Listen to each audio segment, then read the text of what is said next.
Welcome to Refractions with Harper P. Gentry. I first met Reba Rambo through an 8-track tape coming through the speakers of my brother's 1973 Pontiac Granville. There are voices that don't need explaining. You recognize them the moment you hear them. The sun will come out tomorrow. Bet your bottom dollar that tomorrow there'll be sun. Just thinking about tomorrow clears away the cobwebs and the sorrow till there's none. Reba Rambo is a Grammy and Dove Award winner, a pioneer in contemporary Christian music. But more than anything, she's a songwriter.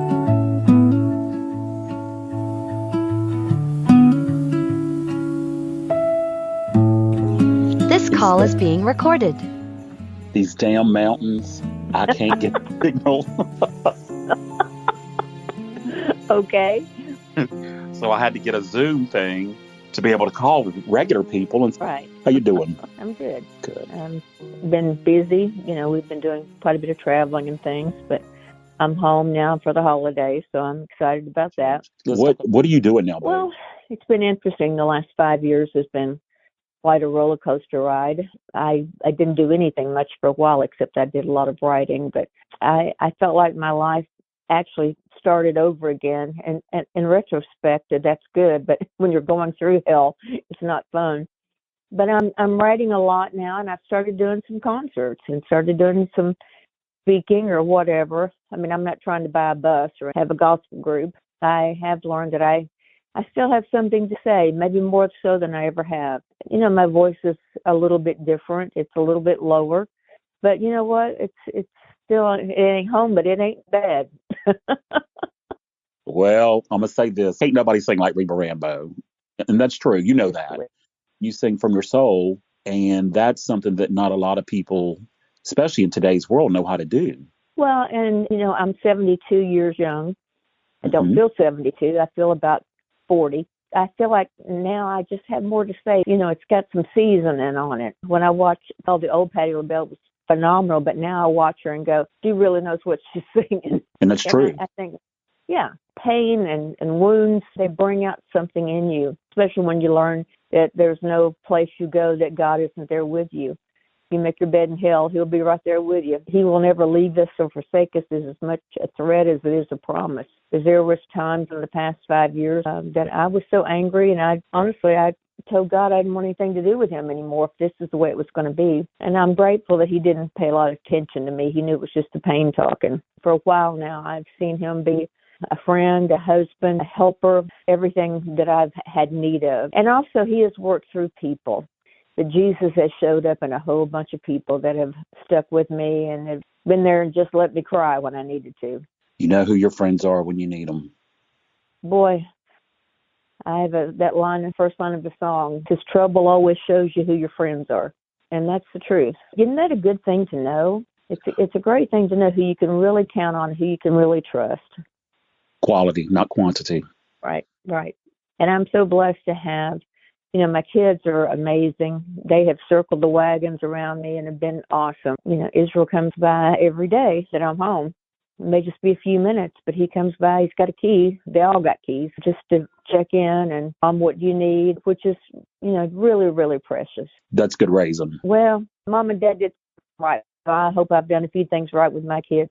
I really like my kids. I hear a lot of parents talk about their children like they don't even want to be around them during holidays and stuff. If my kids wanted to move in, if I had a bigger house, I'd let them. Rainbow Mountain. So how are you, my friend? Well, I'm a little bit in transition, and I've been for a while. As friend Reba Rambo says, Moses has been in the desert, and Moses comes out the desert. Moses go back in the desert to learn the same lessons, but in a different way. And I think that's what it was about. Good. Yeah, we all have to go back to school occasionally. Thing is, for me, is this time I was willing to learn something different, which was doing this podcast and to realize that, you know what? Of course, you don't know how to do it, but if we start somewhere, Right. it's not going to be perfect, but expand upon it and get it better. So I'm grateful. But you've always been a good interviewer, even if there wasn't a podcast being. You just always have had great questions, even as just a friend. Well, I have interest in people I ask questions to. So, yeah, but thank you. So you're writing music? Mm-hmm. I am. There's a label in town that has shown great interest in doing a project on me. And so I think we're going to start with just a couple of songs and kind of see how we feel about it. And I'm not going to go back and try to redo everything I've already done because, first of all, the budget that we had back then is totally not the same. You know, we use full orchestras and that sort of thing, and that now you can't really afford to do that unless you're a huge name. Sure, that's what I'd even want anyway. It's interesting to figure out what do I really want to say. I'm still asking myself. I've got a couple hundred songs sitting here staring me in the face. I've got a couple hundred that I believe in strongly, but I'm like, if I had one more song to sing, what would it be? If I had one more message to give, I'm not planning on dying tomorrow or nothing, but we don't know. Mm-hmm. But in the season of life, what I end with, even if that's 20 more years or whatever it is, it's important. First and last words are important. And you know what? Probably what is to Reba is, what you're feeling in that moment is going to be probably what you need to, and whatever it is, it's going to be fabulous. But in that moment is probably there, and I can't imagine having that many good songs, not just that many songs, but that many good songs. That's got to be hard. It's very difficult because they're so. I write everything from very Southern gospel to, of course, some songs I couldn't record on a gospel album because they're just not where that is. But I've written my pain. I remember I was writing a song and I was crying and snotting and carrying on. It was something that I needed to do for me. I started making the ending. Everything's going to be okay. It's all going to be all right. Destiny said to me, Mom, I give you permission to not write a happy ending on everything. Sit in your pain and don't be ashamed of it. I totally changed the ending of the song and just said, you know what, I'm going to be vulnerable. And even on the album Confessions, the first half is blood and tears on the vinyl. And the second half, it starts coming around. And you want that. You want to be like the psalmist David. Even if you start in the pit, you end up in the palace. But there are times that life doesn't end in the palace right then. It may end up there later on. But in that moment, to give an authentic voice to what I'm feeling, I'm not afraid to do that anymore. Confessions is my go-to for happy and my go-to for sad, because the thing, there are people that are listening, is on one of the songs is, where's everyone gone? Lord, I'm feeling forsaken. And then the other side, this happy thing about with a friend like you, we talk right. and laugh. And in this journey in the last 5 years, I've had both. I've had moments literally, Arthur, where I looked over and Jesus was on my bed and looked at me and said, I'll be a husband to you. I've had moments that were that strong spiritually that I can't even tell you how life-altering they were. The good news is he's always there. He didn't leave me or forsake me, and he didn't get so mad at me that he threw me out, threw me to the curb. He has loved me through it all and understood me. I have learned a love in him that, you think you love somebody. I thought I loved my children when they were first born. But the depth of love that I have now for them is so much greater than that because I was just getting to know them. I hadn't had life experiences with them like I have now. But when that tall drink of water of a son of mine walks in, he bear hugs me, and I'm like, I just love your gut. But when he was a baby, I was oohing and ahhing, but I didn't know him. And I've learned with the Lord, I feel like the last 5 years I've really got to know him in a much more deeper and intimate way. That's got to be a gift to those kids, that it's not so, as we were raised, the sons of preachers and the daughters of gospel singers and having to be perfect and represent the church, all that. That's a whole different message. That's got to be great for them, empowering for you. And you know what? My kids, I have learned there is nothing they can do to make me love them any more or any less. And when you really get that with the Lord, there's nothing you can do to make him love you any more or make him love you any less. His love is unconditional. It's unending. Really, it's constant. No matter if I'm acting good or acting terrible. I'm telling you, I'm not going. I can hear Jennifer Holiday in my head. Well, I'll say this now for people out there listening, I'm very grateful that you are the voice for so many of us. Most of us have passed, and some of us are still here. And I think basically the younger kids who heard when Lady and Confessions and Lady Love was released to hear the things that we've heard. Like last night, I had a cry yesterday or today. My friends in Black Mountain and our whole prodigal thing with Reba Rambo and the album and the song and the whole group of us that love it. And this woman wrote a song about the prodigal wasn't going home anymore because that was where the pigsty was at her home, and that she was leaving. And so, Lord, last night I just had this moment where I broke down, Reba, listening to the prodigal for 999th time. Still, it means, it's like we're talking, it means something different. That's a good song. Thank you. Just the other night, I went over to Ron and Nancy Oates' house. He wrote the music with the prodigal, or helped me write it. And it was so fun sitting there after all these years talking and sharing and realizing, we wrote things that were over our head back in the day. We wrote them almost prophetically. So sometimes I would be writing something going, wow, I didn't know that. And now to look back on it and go, really, the Lord was really speaking to us through the music and helping to grow us up. And we're still growing. Oh, and the great news, I love to learn. I really do. I'm a very good student, even on writing. I probably have 50 books on writing. Something that is, it's a passion of mine. I will never stop learning. And that's the good thing with the Lord. He is ever increasing. God himself is ever increasing. So no matter how much I learn, even in the heavenly dimension, whatever you think that is, still ahead of me, and I can still have a place to go and continue to learn. There's something about that I find so intriguing and so fascinating and so wonderful. I don't want to sit around munching Concord grapes and angel food cake. I want to continue. I want to continue learning. Mm-hmm. Yeah. And I know that you're a good student, Arthur. You have that within you, that you're always on this quest. There's got to be something else. There's something more. And there always is. Yeah. And it seems that every time it's like a new discovery, and it's like, oh my goodness. Yeah. Yeah.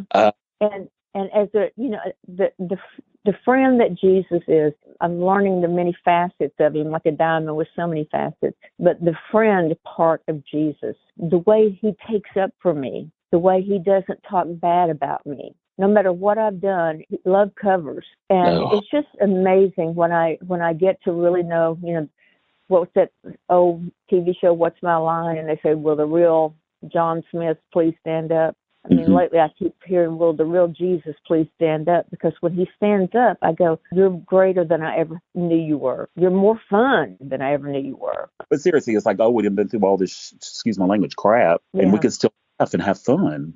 Yeah, yeah. And, it was an interesting journey because I didn't realize, because I hummed, you've been around, I hum to myself and sing to myself all the time. But 5 years ago, I wasn't humming, singing, nothing. I was staying with my daughter Destiny and her husband Joel in Charlotte. One morning, Destiny was washing dishes, and I walked in, and she said, Mom, you never hum anymore. You never sing anymore. I hadn't even realized it. I had actually lost my song. About a year later, same scenario, we're back in her kitchen. This time I'm washing dishes and humming and singing. She started to cry and said, Mom, you found your song again. And the Lord can help us all find our song again. And maybe a different song than we have ever sung before. But I promise you, he has a way about him. Whew. Well, I found out for me with doing my impersonation thing was that it wasn't, how you doing the same thing over and over, like you're going to try to be the Rambo backup singer.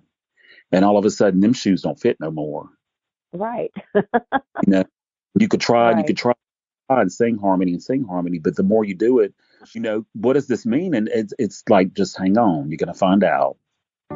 Yeah, so proud of you to see you maturing and still the same crazy guy, but mature, and that's awesome. I'm so proud of you. Thank you.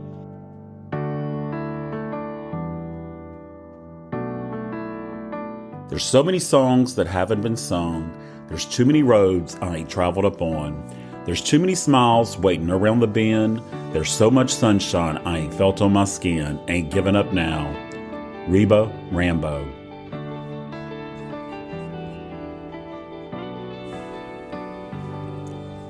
Her songs have a way of finding us, especially if you're one of those kids who felt a little different.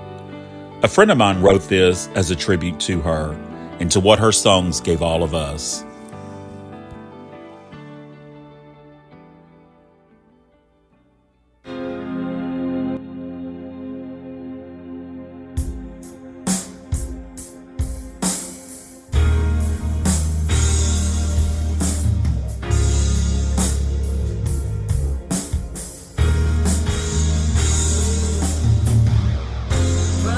Staring painfully, wondering, remembering a darker time, a darker place. A little boy whose heart would break again and again, misunderstood, convinced that he was less than good, reminded every time he sat in Sunday school. The pointing whispers overheard until he'd run in tears and hurried to the secret place. His stereo went back to her to dream of far-off distant things. Tomorrowland, prodigals and kings, the only one who ever seemed to understand. Ladies sing to me of rainbow painted skies and jewels of gold to multicolored leaves. Let your words become a wall around my heart, and let your voice become my place of peace.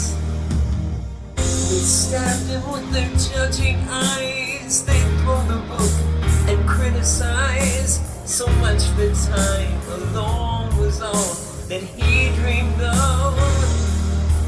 And the lady with the knowing smile who spoke right to the hurt inside with "Don't give up, and you'll come forth as gold."